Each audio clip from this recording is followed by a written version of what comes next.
et silence, qui sont autant de formes d'expression spirituelle.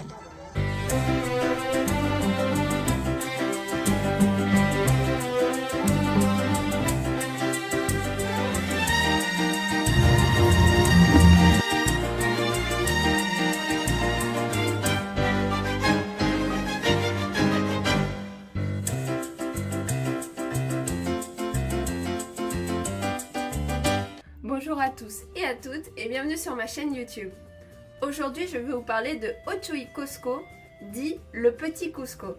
Étant un site archéologique très peu reconnu, j'ai peu d'informations mais je vais vous transmettre tout ce que j'ai réussi à avoir. Je vous recommande fortement cette balade / visite de site archéologique qui vous coûtera 5 sols l'aller si je ne me trompe pas. Regardez les images, ça parlera d'eux-mêmes. Alors, pour aller jusqu'à Ochuy Cusco, rien de plus simple, il faut prendre un minibus qui va jusqu'à Calca et s'arrêter un petit peu avant à La Maille. Suivez le panneau zone archéologique, il vous emmènera dans les montagnes dans une petite balade. Tout dépendra de votre rythme, mais la balade dure environ 1h30. Assurez-vous bien de où vous mettez les pieds, c'est très important, et aller accompagné, c'est encore mieux.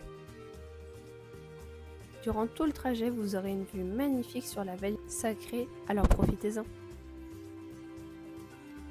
Avant d'arriver, vous retrouverez des habitations et des toilettes, appartements au site archéologique.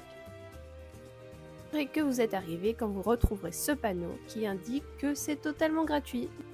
Ochuy Cusco est donc un site archéologique inca au nord de Cusco, à 3600 mètres d'altitude.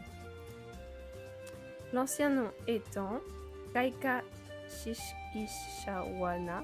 Elle aurait probablement été construite pour l'empereur Wiracocha aux alentours de 1420. Pour construire, exploiter et entretenir son domaine, Wiracocha et ses descendants avaient besoin d'un grand nombre de travailleurs.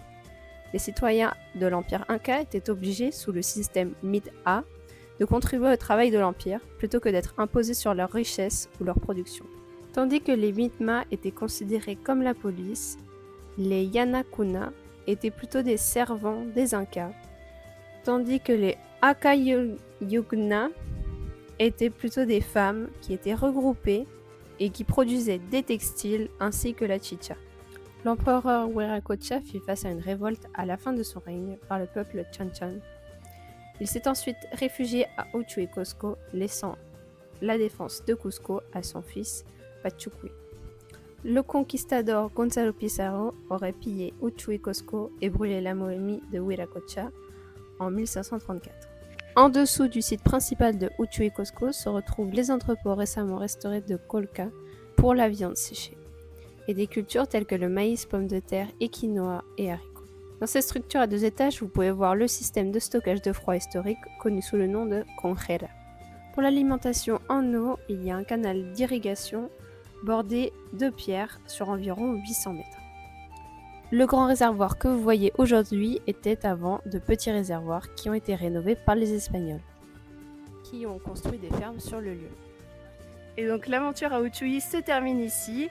Vous voyez tous les bâtiments, ils sont quasiment entiers. Ce qu'il faut savoir, c'est qu'il n'y a aucun bâtiment qui est rénové. Vous voyez, on met de la paille par-dessus pour éviter les intempéries, mais c'est très brut, aucune restauration. Et bon, je pense que dans quelques années, ce sera un lieu qui sera plus poussé et cherché, et surtout entretenu. Regardez. Waouh! Merci beaucoup d'avoir regardé la vidéo, j'espère qu'elle vous a plu. Ochuy Cusco est un site vraiment extraordinaire, j'ai eu beaucoup de chance de le voir dans de telles conditions. Néanmoins, faites attention quand vous faites la randonnée, ce sont des chemins qui sont tortueux et il n'y a pas d'aide à proximité. Donc si vous y allez, allez-y accompagné, au moins 2 personnes, et sinon partagez votre localisation s'il vous plaît, c'est très important, faites attention à vous. Voilà. En vous souhaitant une bonne journée et à la prochaine!